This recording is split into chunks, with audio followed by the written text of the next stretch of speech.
Hello, everyone. Welcome back to another episode of the Divorce and Separation Coach podcast. Today, we're going to be talking about how to handle an ex who doesn't want to cooperate in the divorce process. And that's something I see very often. One of the two in the couple really want to try and negotiate things amicably and just have conversations to make these decisions together. And the other one, for whatever reason, refuses to engage. And it could be that, they're just in denial of the divorce happening. Sometimes it's a strategy to throw the other person off course, but it makes it very difficult to have a negotiation when you have no counterpart. So I want us to address this a little bit today. And to address this topic, I invited Julia Moreno. Julia is a seasoned family lawyer and a professional divorce coach, and she has over 20 years experience supporting individuals and couples through separation and divorce. Now, Julia's mission is to provide a kinder, more compassionate approach to these life transitions, and she brings a blend of legal expertise, emotional support, and practical guidance. Thank you so much for joining us today, Julia. Hello, Chloe. Thank you so much for having me in your podcast. My pleasure. So it's a topic I was really looking forward to because it's something that happens so often, and it's really difficult for the person who wants to keep things amicable to engage when there's nobody to engage with. In your experience, I know you work as a divorce coach and as a solicitor. What are some of the common tactics that you see from somebody who doesn't want to engage, and how do you identify those red flags early on? Okay. Yeah. Perhaps before I answer the question, I just Yeah. want to clarify something about the system in England and Wales. That is where I practice. So when we talk about divorce, it's easy to bundle everything together. But in England and Wales, the divorce itself, the part that dissolves the marriage, is separate from sorting out the financial Mhm. arrangements and the child arrangements. Since the introduction of the no fault divorce in April 2022, it's actually quite hard for someone to unreasonably delay the divorce itself Mhm. unless they file an answer or argue that another foreign court is better placed to deal with the divorce. Now, when delays really show up and where we see that they don't cooperate is in sorting out the financial arrangements. And this is where we often see tactics like going silent, so Mhm. using to communicate or ignoring any communications. Maybe they don't take the steps that are required or they miss deadlines. For example, not providing the financial information, or maybe if an expert needs to be instructed to give evaluation of a property or a company, they just don't give instructions. It may be that they withhold information.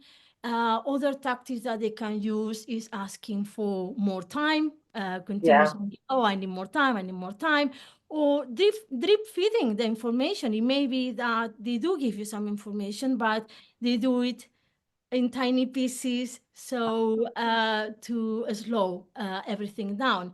And also another tactic is making unreasonable demands. So Yes. maybe coming with lots of questions or revisiting issues that have already been discussed or have been settled. You can usually spot these behaviors early on Mhm. if you find yourself chasing them constantly Yeah. or repeating the same request. Also, if you start hearing a lot of excuses or notice that they are trying to rehash those old points that have already been discussed or have been settled, and just with the purpose of stalling the progress. But what is really important is to look at what is behind this behavior, because Yeah. it is not always intentional or True. malicious. There can be a few reasons. It may be that that spouse is still not emotionally ready. Hmm. Divorce is often a surprise for one of them. And while one spouse may have spent months or even years coming to the decision, the other may only be processing it now. Absolutely. They may be in the early stages Hmm. of the grieving cycle. So imagine if you are in that situation and then you are asked to make big decisions when you are still in shock. It's Hmm. overwhelming. So it Yeah. is difficult to deal with it. Other reasons may be that they don't want a divorce. Some Yeah. people don't believe in divorce for cultural or religious reasons. I mean, I have worked with clients where one spouse believe it was better to stay together for the children, or maybe they Happens. had fear that they would be judged by their family or their community. There may also be personal reasons. So, uh, they may be comfortable to stay as they are, even if it's an unhappy relationship. Uh, like a case that I had where the wife was the breadwinner, she was the one financially supporting the family. So the husband was resisting the process because he realized he would have to become financially independent. And he wasn't ready for that. So he tried to delay the process as much as he could. You could also find that there are people who are blocked by fear, that fear of the unknown, of what life will look like after divorce. And that can stop them in their tracks, and maybe they can deal with the steps that are required, Yeah. and may need support. Also, you may have people who lack support or they don't have the skills. Yeah. And this delay maybe it's not intentional. They are maybe generally struggling to Hmm. do the task. Um, Maybe they don't have legal representation, or they don't have emotional support or the practical skills to handle the process. I once worked with a client who had autism and Hmm. PhD. And on top of that, English wasn't his first language. Yeah. So, and also he didn't have the means to have a solicitor. So he tried to complete his Form E, which is the financial disclosure form that is used in England. He tried to do it on his own. He spent several months on it because he was afraid of making mistakes. He wanted to be perfect, and that made him to freeze. And at the same time, the wife was asking for it, was putting pressure, and but luckily he found out about my coaching, and also he was Spanish, so I could help also with the language, and then with a bit of coaching in a couple of weeks we got it sorted. Hmm. um, and then obviously you have the ones that deliberately are stalling. So some people, they purposely slow things down. It could be for reasons of control. It could be a tactic to frustrate Yeah. their spouse, or just an attempt to gain leverage. So Yeah. when these things happen, you think, oh, what can they do about it? No, so first is consider whether it is genuine difficulty or Hmm. deliberate stalling, Yeah. and get the right support. Because a divorce professional, whether it is a lawyer or a coach or a consultant, um, can help identify what is going on and then find the solutions to keep things moving. We also need to bear in mind that the delay sometimes is not from the spouse, it could be their lawyer. That's Uh, true. Lawyer might miss deadlines because they haven't received instructions, or if they haven't been paid, if they don't have the funds, then Yeah. they refuse to work. And also, in some cases, in a minority, the lawyer may be overwhelmed, has too much on, and Mhm. or they may be unwell. Yeah. We sometimes we also see delays when maybe it's because of third parties. So we are waiting for information. Especially this happens with pension valuations, where we have to wait several months if they have a public pension, and or maybe it may be the court's fault. There is a backlog and we have to wait, or Yeah. it may be that the expert that has been instructed in the case is taking long. So what's important is spotting any patterns early, and if they are finding themselves stuck in this cycle of excuses or silence or unreasonable delays, then they need to step back, get advice, and figure out which one is the way forward. Yeah. To understand what behind that. I've seen it a lot, even when there are no lawyers involved, but the two are trying to just have a conversation around what this Yeah. might look like, whether it's with a mediator or just on their own. Yeah. And the other person just either doesn't even respond, doesn't want to engage at all. Or I had one case recently where I was working with the wife, and the husband every day sent her a different proposal, and they were all incredibly different. And so it was just delaying tactics, or I don't know what he was trying to achieve, but she didn't know where she stood. And so that it was really difficult to have any kind of constructive conversation when Yeah. there was no starting point and no ability to have those conversations. And then, so in cases where you really can't seem to bridge the gap through communication, empathy, and trying to just rebuild trust, are there legal options to bring the other person to the negotiation table, or at least to force them to engage in the process? Yes, there are legal options, but as I said, first we need to figure out why that spouse is not cooperating Yeah, and understand what's the root of that behavior. So because then we can know what is going to be more effective. yeah, Sometimes just making a court application may backfire. It may not be the best solution. yeah, So, and also what I do is I encourage before deciding on what on that legal, if we go for a legal option, is I encourage clients to reflect on those patterns and think about how has their spouse handled challenging situations in the past. Did they need time to process? How did they overcome that situation? mhm, They needed any additional support, what help at the time? And that may give us some clues as to what is best to do.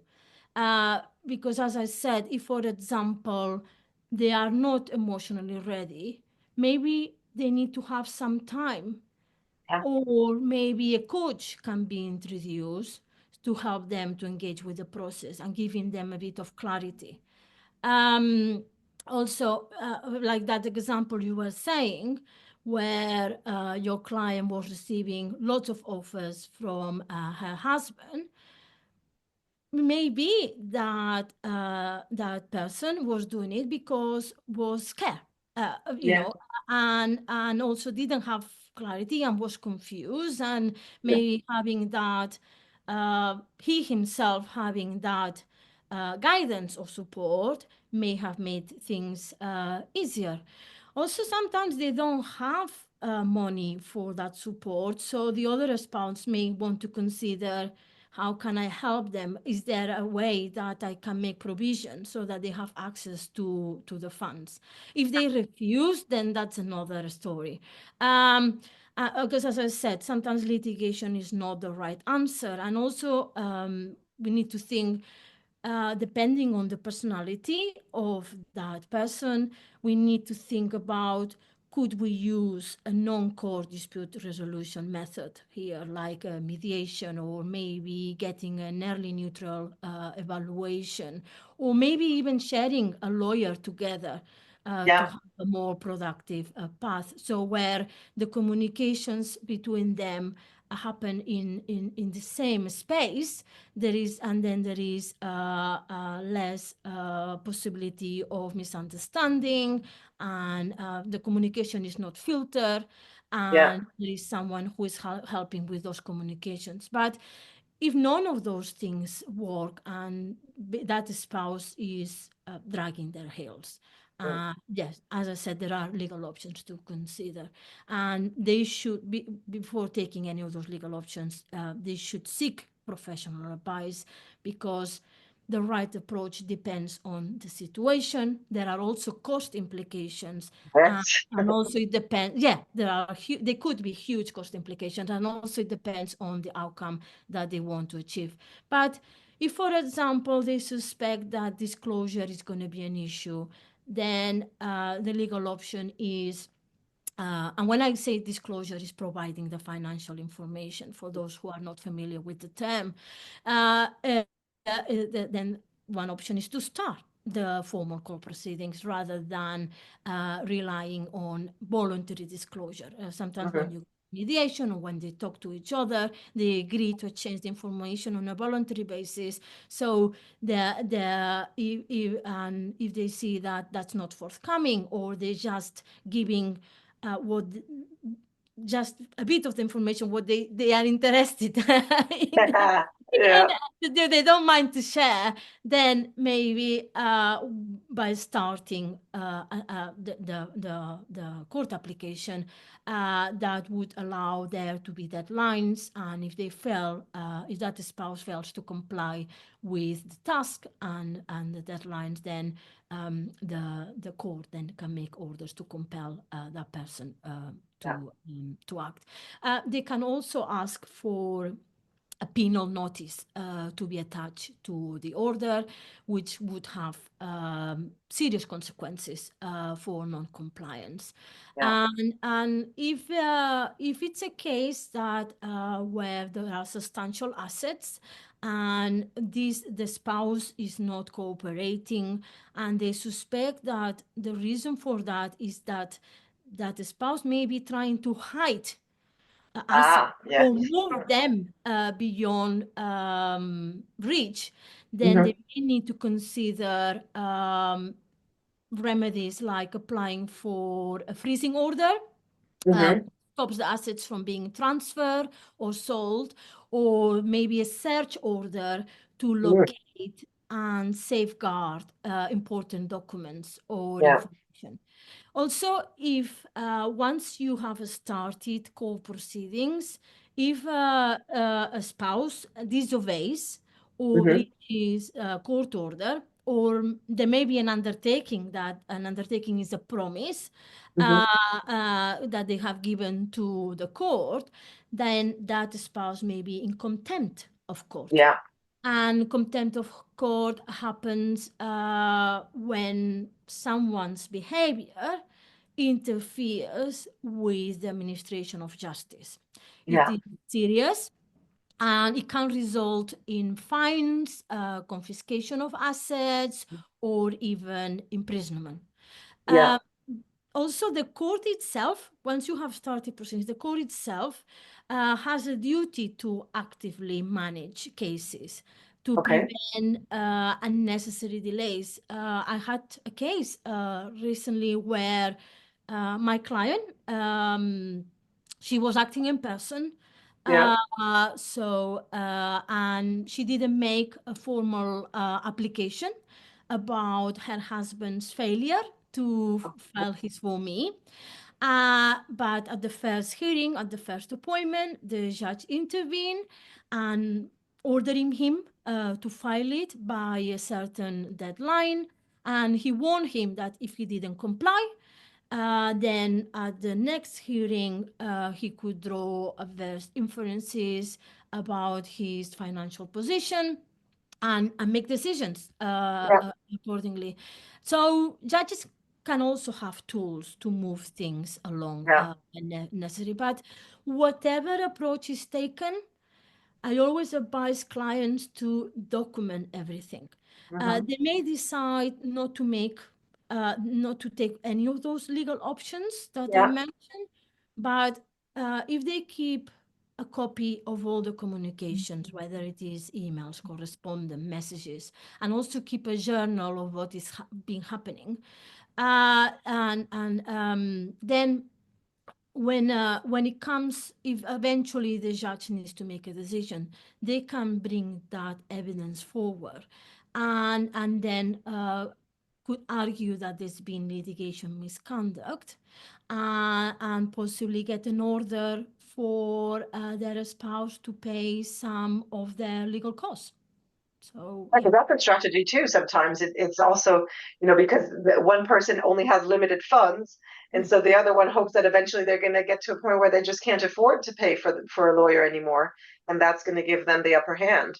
Yeah, that's why I said you have to look at all the circumstances. What Yeah. are the benefits? What are the cost implications? And sometimes you find that the non-disclosure, maybe in some cases we're talking about £50,000. So then you have to do a risk-benefit analysis. Yeah. Is for this £50,000, is there a way that I can compensate it rather than because you have to consider how much it's going to cost you, Yes. both financially and emotionally, Yeah. to argue about, to argue about those £50,000. Yeah. Uh, No, that's a but, good uh, point. but for some people, it may be very important. But for us as helpers, we need to assisting them and advisors. We present the options, and ultimately is it's their decision. Yeah. But yeah, it's Yeah, and I had a client recently who had exactly that kind of challenge where they were going back and forth with his wife for many months, and it was costing him a fortune in solicitor fees going back and forth. And then he got to a point where he said, we're close enough. And it was very hard for him to accept that he had enough information to be able to say, okay, it may be 10, 20, thousand here or there that's maybe off, but we got a good enough idea now that we can actually stop with this ongoing exchange and move on, because the cost, the financial cost, but then the stress and the aggravation that it was causing, define every last penny, just wasn't really worth it for what they were trying to achieve, and and given how many much there times, was. you're not going to know 100%. That's true as well. Absolutely. And then so you consider the cost, but you also have to think about, uh, yes, there needs to be fairness, but you also have to think what you would be prepared to compromise and accept. So yeah, there are many aspects that need to be considered. Obviously, we are talking about significant assets. That's a different story. Yes, that's when it But makes. when it's minor things, then it's important to look at the big picture. Yeah, for sure. And so, how do you help those who are trying to engage, and usually in a way that's quite collaborative? But it's very stressful when you're desperately trying to speak to somebody and to create that bridge and to be able to have a proper conversation in the most amicable way possible, and you just can't get through to them. They just stick their head in the sand. How do you coach people or support them from a legal standpoint in addressing that frustration? Well, in terms of from a well, from a legal perspective, in a case like that, I would say that trying to deal with it in solicitor correspondence or alternative non-court dispute resolution maybe is not going to help. Yeah. And then what I would do is I would probably advise that client to have the court timetable and the background. Okay. You put some pressure on the system. So yeah, have the court proceedings, but whilst having that court timetable, that doesn't stop us from continuing to have negotiations. But at least by having the dates, we know there's going to be finality. We know there's Hmm. going to be an end date sooner or later. Yeah. Uh, so if that spouse is not willing to engage, then ultimately it will have to be the judge who will make a decision. In terms of managing the client who is finding themselves in that situation, is where my coaching skills come, and it's basically um, reminding that client that we need to think about what we can control. You can't Mm. control your spouse's behavior, Yeah. no matter how much we would like to, and trying to do that will only add further stress, and so we need to do a shift and think about what is it that we can do, and also is to manage the expectations. So they have to let go of expectations that it will be over by a specific date. Yeah. Having a timeline, it can having that specific date in mind just adds to the disappointment. So it's important to manage those expectations, but at the same time saying there will be an end. Yeah. When it will be, we don't know.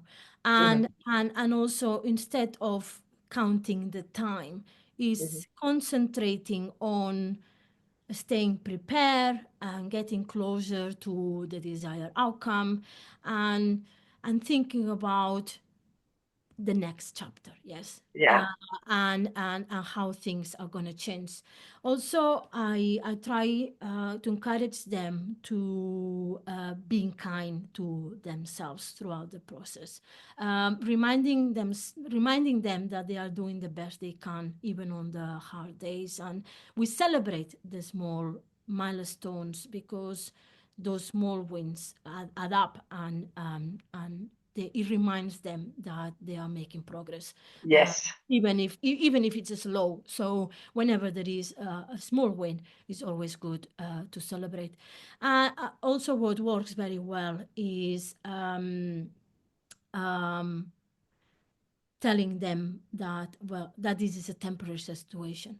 Yeah. It's a difficult chapter. It is overwhelming. It is hard, but every It step always ends. forward taking us to that future. And what we need to think is what positive changes this process will eventually bring to their life, and that's when also you remind them of their why did they start this process, and reconnecting with those reasons. So it's always looking forward, looking to the future, and not and taking smaller steps, and also not letting the divorce interfere with their normal life. Yes. Basically, when I'm working with them, um, we plan the steps, and so we do like a timetable of Hmm. when everything needs to be done, so they can plan ahead, but Hmm. also when they can have a break, and Yeah. when so I said you need to carry on with your normal life, and Hmm. you have to treat your divorce like a project, like if it was a Yeah. project, and Yeah. only deal with the divorce once you are uh, w- when it's required, according to this timetable. I appreciate it's very easily said, and it's harder, especially if you are living in the same house Yes. as your spouse, because financially you cannot live in separate spaces. But then we will have discussions as to how to manage the space and the time whilst living together. And also, if there are children, I've been talking a lot about the financial arrangements, but if there are children, there can be other complexities. But Hmm. it's also managing those. But most of the times, while they are still living together in the same property, the children issues don't arise until Yeah. after. So because and most times they do have a share. Well, in my experience, the type of clients I'm dealing with, if they live under the same roof, uh, they still continue with the children as they were during the relationship, Although I do try to encourage them to start the transition, to start implementing some arrangements so that it doesn't become a sudden change for the children once they have to move to separate properties. Yeah. And also, if they are working with me, maybe that I notice that they need additional support. So I may have to refer them to other professionals. And Yeah. also, what's very important is that they also have their own personal support. So those family or those friends that are there, and those who get it, yeah, the ones that just listen and give some empathy, and that can help. And as I said earlier on, it's carrying on with your normal life, but also, Yeah. as we always say, think about self-care. It's Yeah. it's basic. It's basic, and It's some so people important. laugh about it, but it really minimizes the stress, and it's just small things. Yeah. Especially Like if it's going to your be a walk, long or yeah, process. yeah, yeah, yeah. Yeah. Because it helps you to feel grounded. It resets your mood. It's just so I mean helpful. Yeah, it's a hard. I always tell them it's not going to be easy. It's hard. We're not going to deny it, but we want to make it manageable. And Yes. yeah, and so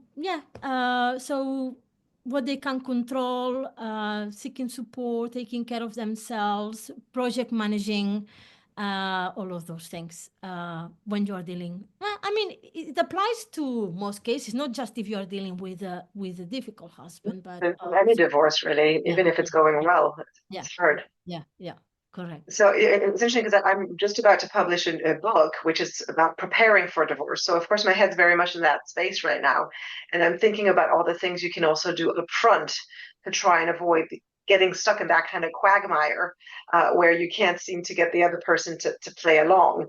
What would be your advice in terms of things that can be done to avoid from the onset in the very beginning to avoid things just dragging on and coming to that kind of situation? Oh yeah, I think it depends whether my client is the one who has made the decision or have received the news. I'm assuming here that is the one who has made the decision. If Hmm. they have made the decision, I would advise do not start with the legal business of divorce straight away. Right. We can start planning, preparing, Mhm. but don't go straight away to issue legal proceedings or to suggest mediation. Yeah. And and uh, and um, and what is very important is that first conversation, the Yes. first conversation that they are gonna have with their spouse when Yeah. they communicate the news, that can make a lot of difference. I agree. And it's how and spending time in preparing for that conversation, Hmm. it's gonna be key. Yeah. um and also, we so it's working. Every client is different and everyone has different personalities. So I do tend, if they I'm lucky that they come at that early stage, Yeah. then we work on that, so to So ensure that, yeah. Then if they have come after that conversation has happened, the way I always encourage non-court dispute resolution if it's possible. And if if I see signs that the relationship is amicable, maybe they can share a professional. They can work yeah. together with a professional, and it could be the one couple, one lawyer. It could be mediation, and that would really help. Yeah. Uh, but when I said don't start straight away, it's because you need to allow that person to grieve, Yeah. to go through the motions. Mhm. The whilst and sometimes I have to manage my clients' expectations and say, yeah, I know you're ready. I know you Yeah. want it done, but put The other yourself person in the isn't. other Yeah. person's shoes. if you were them, how would you be feeling? Yeah. So I had in the summer a couple approach me, and whilst we were, it was the clarity session. They were considering working together with me, and during the conversation, it transpired that the wife had only been told about the divorce 2 weeks before we met, Yeah.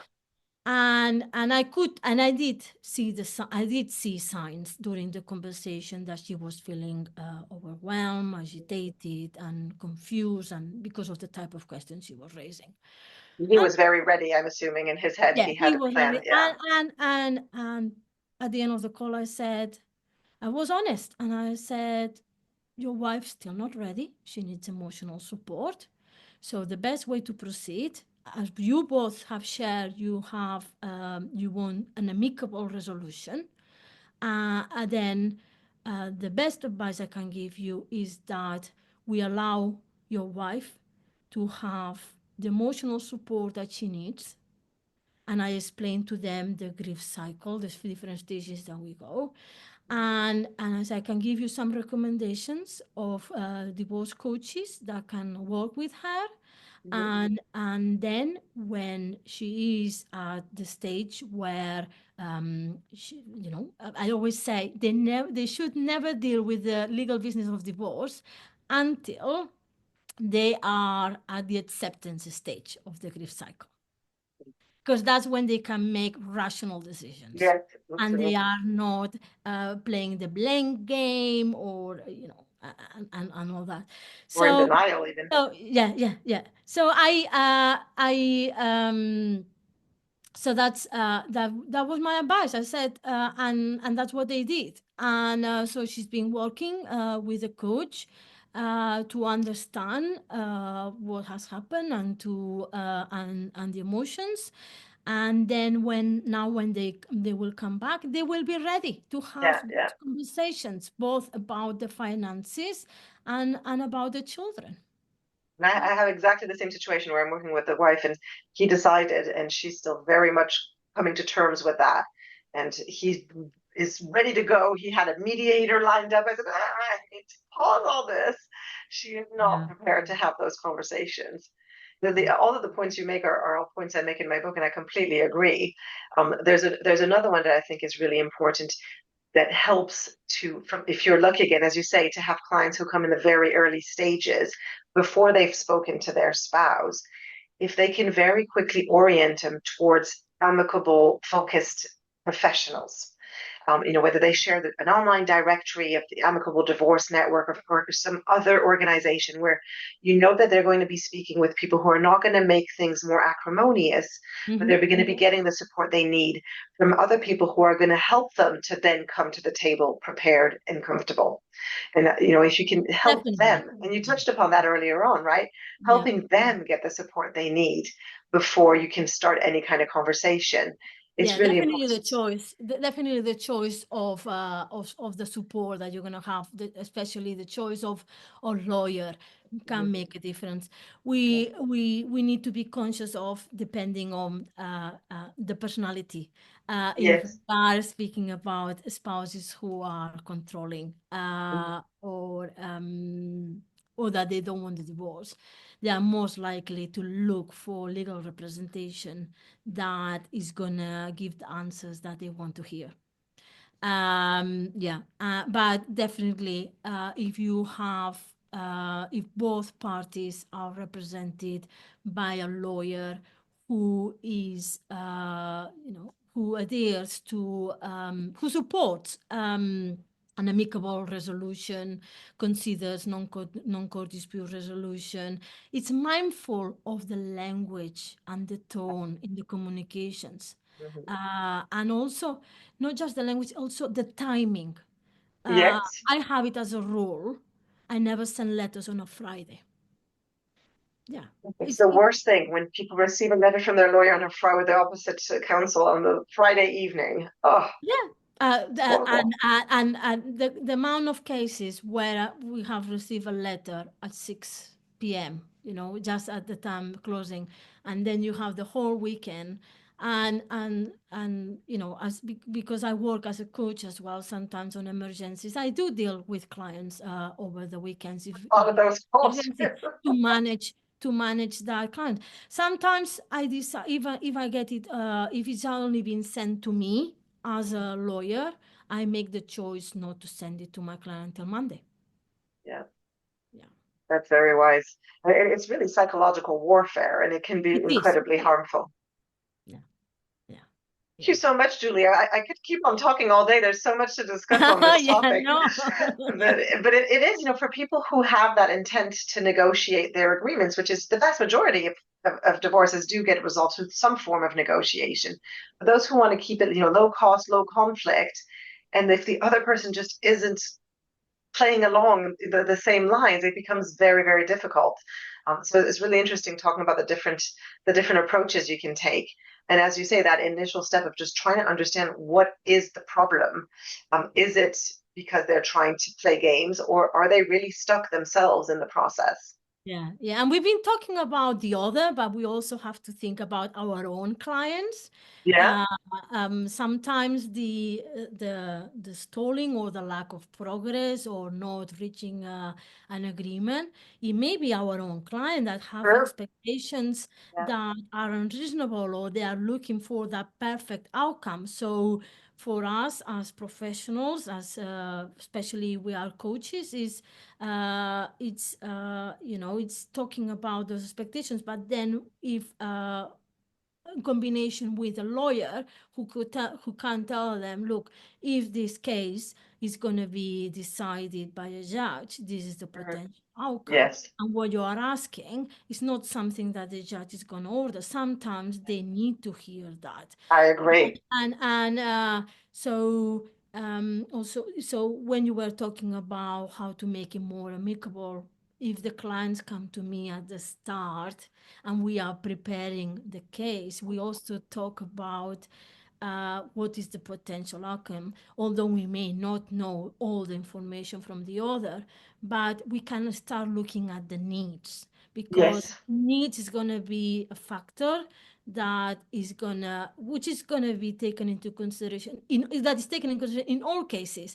At the end of the day, it's not just about a 50-50 split. What is really gonna matter is that whatever share you end up with is whether your housing and your income needs are Yeah. gonna be met. So we spend quite a lot of time with the client researching and looking at, considering, where are you going to live, how much is it going Yeah. to cost you, how much money are you going to need to buy that house, and then in terms of the children, how, what do you need to support them, and also working on their own income. Have you been working? Haven't you? Maybe you've been a housewife or a homemaker for, Yeah. that we want to call it, for a few years. You may be expected to go back to work. What Mhm. could you do? What are your skills? Do we need to do some studying, retraining? How long is going to take? And so all these things. So if they come to you or to me at the very early stage, that's when we really can make a I difference. completely agree. And then you're not trying to fix mistakes. You're starting from the very beginning on the right track. Correct, correct. And you Absolutely. can help them to liaise with their other spouse, but Mhm. also to get themselves ready. Yeah. Absolutely. And both of them are essential. Because it does take two to tango. In the work, a lot of time, people like to think it's only the other side that's creating problems, but they're part of the dance as well. Yes, yes, yeah. And I mean, some that's also the difference of having a good advisor, Mhm.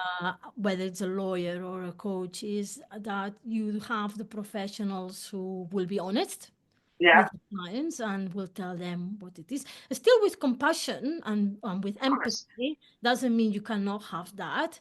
And actually, you may be more empathetic and more compassionate by being honest than by Mhm. lying. Yeah, And then you find the few that, because they want to keep the business, and they want to keep billing, and they are not interested in resolution, because if they reach an agreement, that's it. Oh, I don't The have no money work. stops flowing Yeah. in. So those are the ones you need to watch. Those are the ones that Yeah, they need to avoid. Those yeah, that are not prepared to say the truth, even if the truth hurts. We always yeah, say sometimes yeah. the truth hurts, but at the end of the day, eventually they'll see the rewards. Completely agree. The quality of the divorce team you build from the beginning. Again, if they come to the very beginning, at the very beginning, we can help them to assemble that team with the Yeah. right type of people who are going to help them achieve their objectives. Yes. Thank you Yes. so much, Julia. This was such an interesting conversation. Thank you so much for joining me today. And it's been a pleasure. I really enjoy it. Thank you so much for inviting me, Chloe.